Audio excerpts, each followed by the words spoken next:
नमस्कार दोस्तों, मेरा नाम है गौरव भल्ला। आई एम फ्रॉम दस्तावेज लॉ फर्म। आज हम बात कर रहे हैं एक टॉपिक ऐसा जो कि बहुत सारे लोग हमसे पूछते हैं कि शादी करने के कितने टाइम के बाद हम डिवोर्स ले सकते हैं। तो दोस्तों, डिवोर्स लेने के लिए मिनिमम जो कोर्ट की गाइडलाइन है हिंदू मैरिज एक्ट के हिसाब से, तो कम से कम 1 साल का वेडलॉक होना बहुत ही ज़रूरी है। अब इसमें बहुत सारे लोग ये बोलते हैं कि हमारी शादी हुई, हम लोग अपने अपने घर चले गए, बट हम कभी मैट्रिमोनियल होम में रहे ही नहीं हैं। तो क्या हम अभी भी 2 साल हो चुके हैं, हम अपने अपने घर में हैं, तो हम एक दूसरे सेपरेशन चाहते हैं, डिवोर्स चाहते हैं, तो क्या हम इसके लिए एलिजिबल हैं या नहीं? तो दोस्तों, मैं बता देना चाहता हूँ, 1 साल का वेडलॉक बहुत ज़रूरी है। उसके बिना कोर्ट मैरिज डिसॉल्व या आपकी मैरिज को डिसॉल्व या डिवोर्स नहीं किया जा सकता। अब बात करते हैं कि कितना समय लगता है डिवोर्स के लिए। तो दोस्तों, डिवोर्स एक ऐसी प्रक्रिया है जो कि बहुत लंबी है।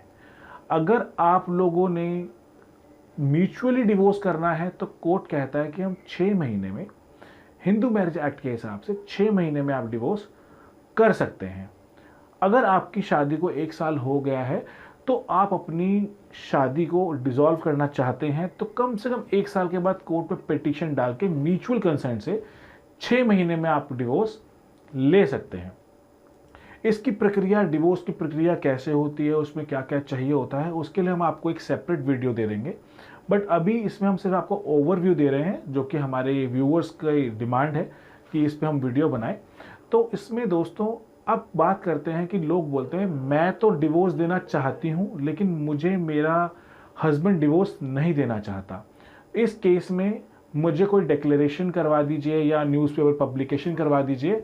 तो इस तरह का कोई भी ऑप्शन नहीं है। अगर एक पार्टी डिवोर्स देना चाहती है और दूसरी पार्टी डिवोर्स नहीं देना चाहती है, तो आप म्यूचुअल कंसेंट के थ्रू डिवोर्स नहीं ले सकते हैं। उसमें आपको प्रॉपर लिटिगेशन को ही फॉलो करना पड़ेगा, जो कि जुडिशियल प्रोसीजर है। स्टेप बाय स्टेप आप उसको फॉलो करके रिलीफ कोर्ट से ले सकते हैं। अब बात करते हैं, इसी में लोग बोलते हैं कि मेरे हस्बैंड जो है उसकी 1 लाख रुपए सैलरी है, मुझे 50% चाहिए। तो दोस्तों, वो मिथ है। उसकी जो आपके हस्बैंड की या आपके पार्टनर की जो भी इनकम है, उसका डिवाइडेशन के लिए एक अलग रूल है।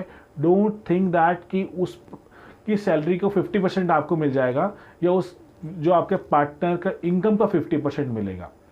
दूसरा, लोग आके हमें बोलते हैं कि जी हमारे ससुर जी के पास तो बहुत सारी प्रॉपर्टी है, उस प्रॉपर्टी में से हमें हिस्सा दिलाइए। तो दोस्तों, अगर बहुत सारे फैक्टर्स होते हैं जिसको हमें कंसीडर करना होता है। इट्स नॉट दैट कि आपने बोला कि उसमें से दिलाओ और मिल जाएगा, ऐसा नहीं होता है। उसमें बहुत सारी चीज़ों को हमें ध्यान रखना होता है। क्या वो प्रॉपर्टी इनहेरिटेड है, वो आपके ससुर जी की खुद कमाई हुई है, जिस प्रॉपर्टी में आपके हस्बैंड रह रहे हैं वो उनकी है या नहीं है, रेंट की है, बहुत सारे फैक्टर्स होते हैं। तो अगर आपको डिवोर्स के बारे में ज़्यादा नॉलेज चाहिए तो आप हमें नीचे दिए हुए नंबर पे कॉल कर सकते हैं। Thank you so much.